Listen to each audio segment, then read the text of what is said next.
Boston Celtics with a big win last night against the Detroit Pistons in a 102-93 effort.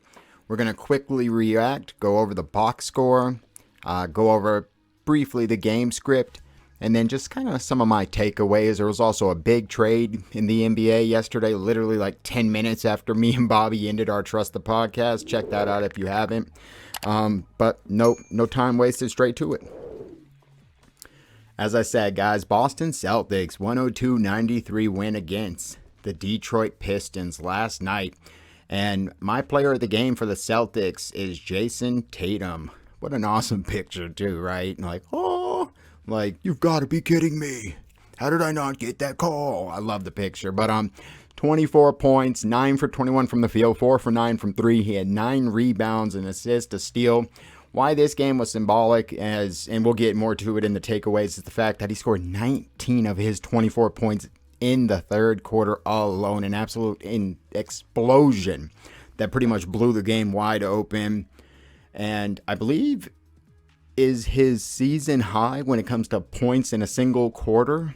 But looking at the rest of the team, Rob Williams, guys, with a plus 17 performance, 11 rebounds, 11 points, 4 assists with 5 blocks, a perfect 5 for 5 from the field.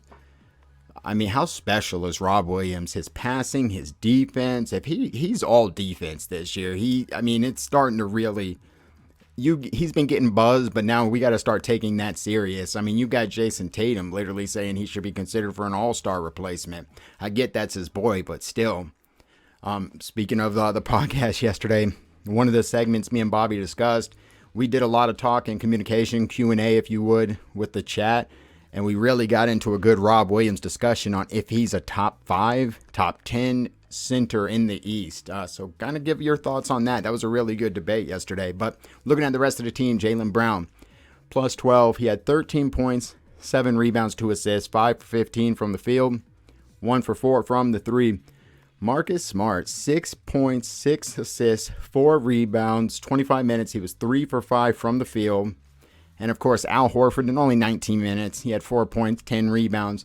Coming off the bench, you had Jay Rich, Josh Richardson, he was a plus 16. He had 12 points, 5 rebounds, and he was 2 for 3 from the 3, as well as Dennis Schroeder. In 23 minutes, he was a plus 15. Guys, he had actually 10 points with 5 assists. And Romeo Langford actually solid in his 19 minutes, with 9 points. But yeah, guys, this is a game they're supposed to win. They handled, it was solid and dominant throughout. I thought Tatum said it brilliantly, though. The young guys gave him some anxiety right there at the end, but otherwise the Celtics controlled throughout. But showing respect to the opponent. My player of the game for them is Diallo. I don't even want to mispronounce his first name, but he was actually solid, guys. Him and Sadiq Bey with 21 points each. However, Diallo also had 14 rebounds. And then when you take into consideration Isaiah Stewart, 17 rebounds. They had 14 offensive rebounds combined. So very strong effort for them, guys. Jeremy Grant, he's their star player, 10 points, 3 rebounds, 3 assists. I only think it's his 3rd game back from a long absence with injury. Kelly Olynyk, shout out to the Boston guy, former Celtic, 2 points, 6 rebounds, 15 minutes. He's another one just getting back from injury. But the game script, guys, quickly. This was, and forgive me, I'll periodically be looking at my notes. So Celtics came out quick, 28-16 after the end of the first quarter. Same thing, second quarter, they pretty much started to control it, blew it up to a 46-31 lead at the half. Now, going into the third, that was all Tatum, and as I mentioned, that 19-point explosion. And that actually would extend the lead to a plus 20, where it was 78-56 going into the fourth quarter. Now, the C's held strong, pretty much a strong lead throughout, 15, somewhere in that ballpark, up until about the last minute or so, when Detroit cut it to about 10. This is with all the, the younger guys in, the Pritchards, the Neesmith, the Fernandos, the Freedoms. Now, and it actually got down to 100-93 after that Killian Hayes big three-pointer with about 20 seconds left. Now, it would be Oh my goodness. Then you had the 2 missed free throws by Romeo Langford. Now, that would actually cause Ime to sub Grant Williams and Josh Richardson back in the game, but a Sadiq Bey missed 3-pointer with about 5 seconds left led to some Peyton Pritchard free throws, pretty much ball game. So that was pretty much quickly the game script, guys. Now, some of my takeaways. First off, Celtics, 4 straight wins. We are now 4 games above 500, first time this season. That is the highest we've been above 500. We are also tied for the longest active streak in the East with Toronto, because I'm pretty sure they beat Chicago. I could be wrong, but winners out of 6 out of the last 7, 11 out of the last 15. And if you also look, guys, we are tied, or excuse me, not tied. We actually have the second easiest strength of schedule to finish out the year with the final 28 games left. Now, if you look at the last 10 games, 7 of those 10, the Celtics have held the opponent to under 100 points. So, very solid defense. Now, Jason Tatum, is he going to be the one to be an all-star starter? Now, I went over in my all-star starter reaction video. It's on my Jags to Riches channel, kind of like how the points are and just how they have everything set up, based on the front court versus guards bracket. So it looked, according to that Jason Tatum would be the next starter, but I believe that's up to the commissioner to decide. But so we'll see. It does look like, based off of that, though, it should be Jason Tatum, which brings me to, obviously, me and Bobby went into our all-star breakdown, obviously with the reserves being announced on Thursday. And there was a few players, including LaMelo, DeJounte Murray, and our own Jaylen Brown, who did not make it and are considered snubs. Now, there is, without question, going to be at least 2, KD and Draymond. There will be 2 replacements for them, but just with the health and safety, I imagine there will probably be several more players that end up needing to be replaced. So I imagine that all 3 of those guys I just announced will probably be getting in, including Jaylen. However, he hasn't had the last 2 games. He hasn't made like the best, bounce back announcement. Because remember, he actually went 4 straight games where he was scoring 25 points or more.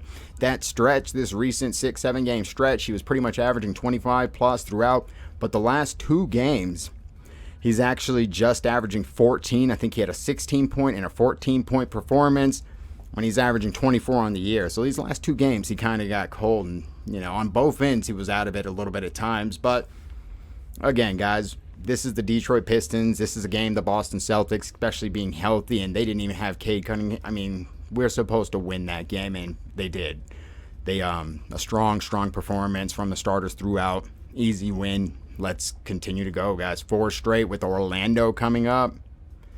I like it. But transitioning over to the Portland Trailblazers and the Los Angeles Clippers made a huge trade yesterday.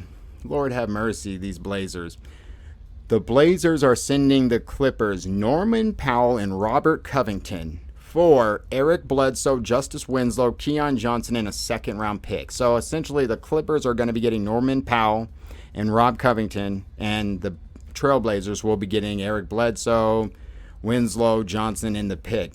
I first want to remind people, the Blazers had to give up a gentleman by the name of Gary Trent Jr. to even get Norman Powell. Go click on Gary Trent and see how he's been performing recently. So they had to give him up just to get Powell. To get Rob Covington, they had to give up multiple first-round picks. So you gave up Gary Trent Jr., multiple firsts, to basically get back Eric Bledsoe, Justice Winslow, Keon Johnson in a 2nd. Oh, and by the way, Norman Powell right now, 28 years old. He's averaging 19 points while shooting 40% plus from 3, and he's been averaging 19 or so the last several plus years for both Toronto and Portland. Rob Covington, a vet, 3-and-D, averaging about 8 and 6 this year.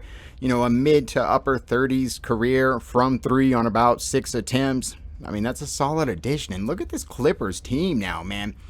Maybe not this year, but next year when they're healthy, they've got Kawhi, PG-13, Marcus Morris, Norman Powell, Reggie Jackson, Mann, Luke Kennard, Zubac, Nicholas Batum.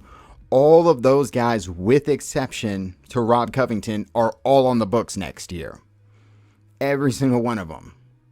I mean, Norman Powell's got 4 years left on his contract. That team, the Clippers, just solidified Powell, Paul George, and Kawhi for at least the next 3 to 4 years. Powell's got 4 years between 16 and 20 per year remaining. That really makes me wonder what the Celtics would have had to give up, man, to get that package. All they had to give up was Eric Bledsoe? I wonder, they couldn't have sent over. I mean, what does Bledsoe makes? 19. Eric Bledsoe, guys, averaging 10 points, 3 rebounds, 4 assists.